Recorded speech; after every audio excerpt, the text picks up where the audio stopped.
Okay, this is the start of a story called What You Really Collect Is Always Yourself. At the end of grade 7, my friend Zoe came to stay with us for 8 nights while her mother went on an all-inclusive cruise to Vanuatu.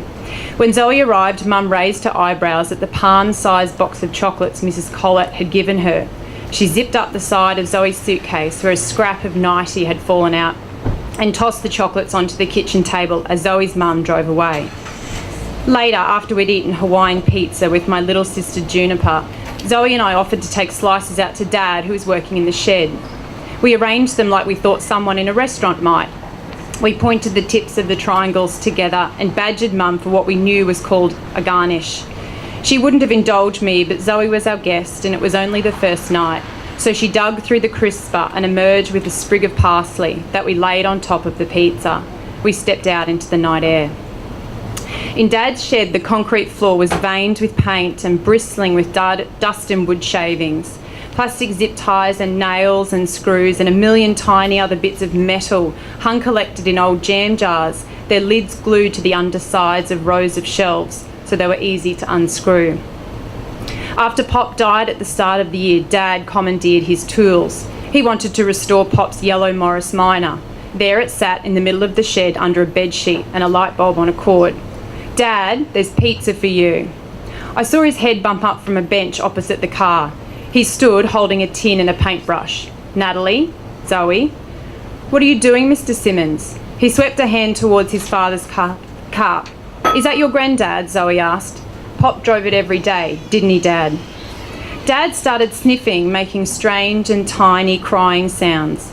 I fingered the garnish on the pizza as he let out a sob and rubbed his face where a slick of silver paint stuck to his nose. Zoe gaped at me. "Pop was pretty sick," I said, by the end. Dad whispered. He was very old. In the dim light, his face looked melted, a patchwork of dark and light. His eyes drooped like commas. Zoe spoke loudly. "Mum says she wants one of us kids to kill her before she gets old and loses her mind." Dad fixed his gaze cleanly at a level just below our eyes. He told us that ageing is a disease.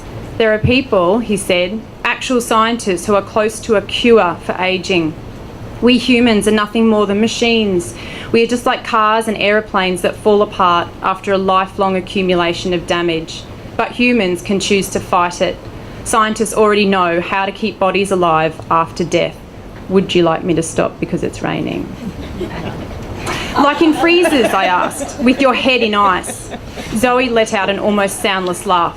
"What are you talking about, Dad?" He was watching Zoe pick up a Hungry Jack's plastic novelty cup from a bench streaked with paint. She turned it over and over in her hands. She tried to stop her giggles. I thought of Zoe's mother eating dinner on the cruise, piling her plate with intestine pink prawns and lettuce shells and globs of mayonnaise, an umbrellaed cocktail resting on the buffet. I wondered how Zoe would describe Dad to her mum, and then I wondered who Mrs. Collett might tell. The truth might escape before anyone could catch it. Mum and Juniper came round the edge of the shed and saw us all standing inside the roller door beside the front half of Pop's Morris Minor. "Dad, look, I fixed my gymnastics routine." Juniper bent backwards, placing her hands on the ground and almost forming an O. Her tight little belly pulsed towards the ceiling. Upside down, her voice came thickly. I made it better. Dad made a noise like he'd forgotten all about Juniper ever. "That's good, love." "What's going on?" Mum stared at Zoe and me. Zoe stared back. Cryogenics? Pardon?" "Dad is telling us," I replied, "that he wants to be cryogenically frozen when he dies." Carry on. Mum looked at Dad, smiling. "Gary?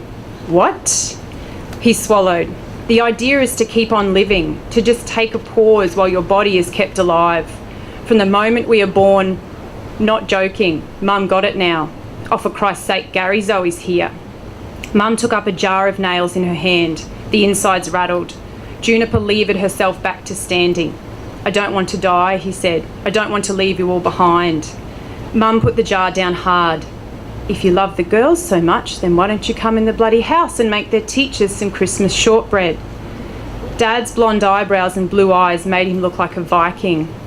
At the grade 6 disco, Zoe told me that everyone thought he was the cutest out of all the dads. He asked for anti-shine daily moisturiser for Father's Day. He'd recently bought dumbbells and started on about protein. "Dad," I said, "this is a joke, right?" He shook his head. The silver paint gleamed across the bridge of his nose. "And if you think I'm going to be buried in some box, you don't know me at all." Mum shut her eyes and drummed her fingers against her forehead. I felt Zoe's hand on my wrist, greasy from the pizza. Looking at the Morris Minor, I wondered if Dad had even touched it. Mum narrowed her eyes at me, at him. She spoke slowly. "Do you mean you want to live forever? Don't you?" She looked at Juniper and me. She scoffed. He said, "This is why I can't tell you things." Mum folded her arms. "And the late night excursions?" A secret thread had revealed itself. Dad's eyes widened. "I've only been going to meetings," he said, "life extension meetings." I believed him. Zoe couldn't control her giggles any longer. Mum clapped her hands together. "All right, Gary, that's enough. Girls, leave his dinner somewhere." "It will happen to you," Dad muttered to her. At the door to the shed, Mum, trembling, picked up a rag and balled it in her fist. Her face was fixed like she was trying to hear a sound from far away. "It will happen to us all," Dad said, much louder than a whisper. "Thanks."